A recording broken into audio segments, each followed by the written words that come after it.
Let's discuss replacing the fuel injector on a Dodge Cummins 5.9 liter common rail engine. Now we've got our injector here, we've got our protective cover right now, and later on we'll get down to replacing the electrical connections on here. But when we remove the injector, we're going to have to also replace the crossover tube. Now the crossover tube goes through the cylinder head and supplies fuel to the side of the injector here. And now this is a scar type fit, and it's going to be torqued in there properly. We'll go through that process later on. But we are going to be replacing the crossover tubes as well as the injector. So first things first, we're going to have to remove the valve cover here. We're going to get the dipstick tube out of the way and remove the air inlet here, along with the intake heater to access some of the fittings here. So let's get started. Now that we've got the valve cover off, we've got the air inlet out of the way. Now we're going to take a 19mm end wrench and loosen up the nut on the high pressure fuel connection line here. And we're also going to loosen it at the rail.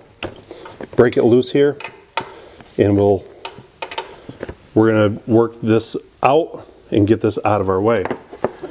Then we also are going to take our 8mm socket with a 1/4-inch ratchet and gently back off the nuts that are attached to the electrical connectors on top of the fuel injector.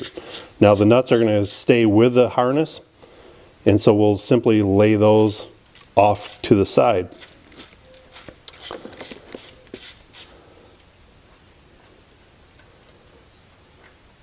One more thing we have to do in order to get the injector out is remove the exhaust rocker stud.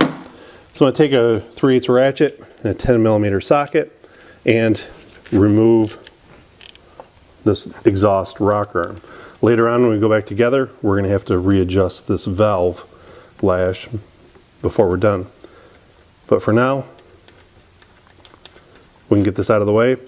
Helps us gain access to the injector itself, and we'll be ready for removal once I get this fuel crossover tube out as well. Now that our fuel line is out of the way, we're going to take a 24mm socket and remove the hold down nut holding our crossover tube into place.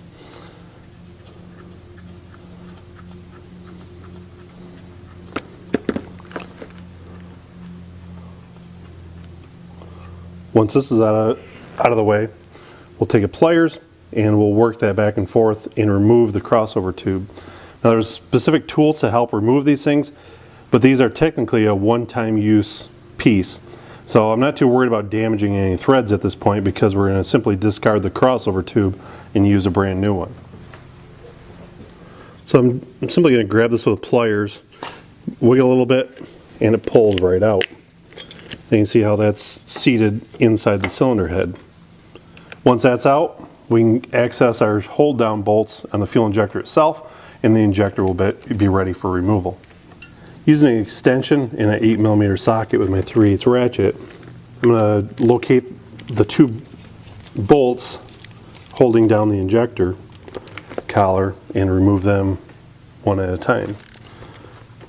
Once the hold down bolts are out of the way, we can gently work our injector back and forth and get it up out of the bore. After a little bit of working it back and forth, our injector is now ready for removal. Now it's important to note that the copper sealing washer came out with this injector. That's a good thing. We don't want to double stack it when we install our new injector. So we've ensured that the old O-ring came out as well as the copper sealing washer. Now we're going to clean out the hole here. We're going to take some shop air, clean any oil or debris that may have fallen in there, clean it out, and we're ready to install our new injector. Okay, we've got our new fuel injector ready to go in. Ensure that the copper washer is installed on the bottom. And now I'm going to take a little bit of motor oil and lubricate the O-ring here so we don't cut it when we install it. Now we'll take our injector, we're going to seat it in the hole. We're going to have to give it a little bit of pressure and start the bolts in order to draw it down in and seat on this O-ring.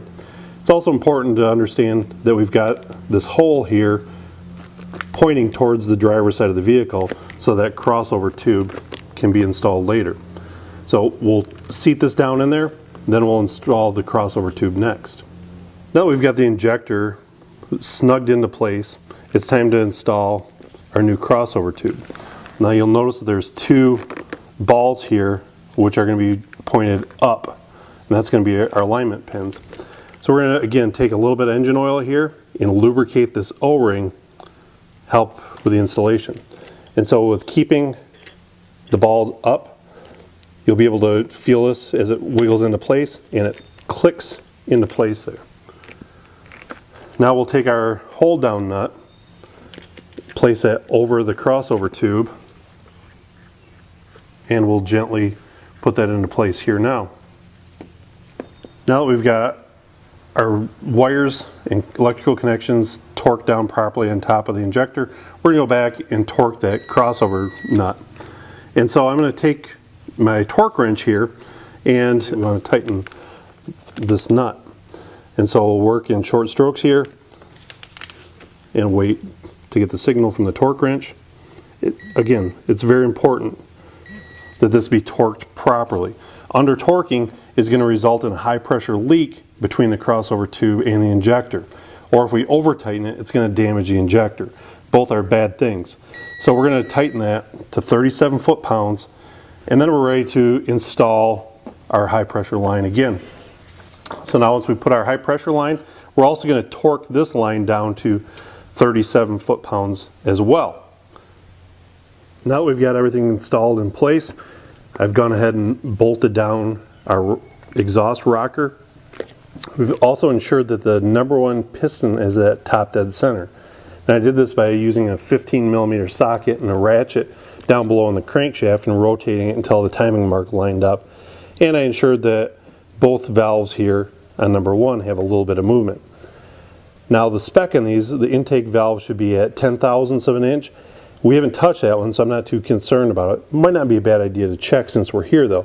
But the exhaust valve, which we've removed, the spec on that is 26/1000ths.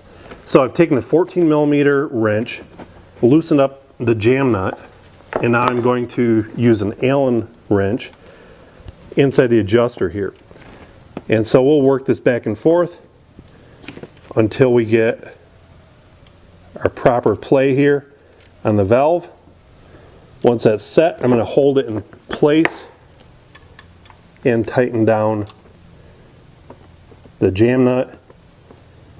Once that's done, I will double check our clearance here, ensure that it's still to spec, and we're all set. Now it's time to reinstall the valve cover, the air inlet, and wrap up any electrical connections we made and see if the truck starts. That would be a great thing.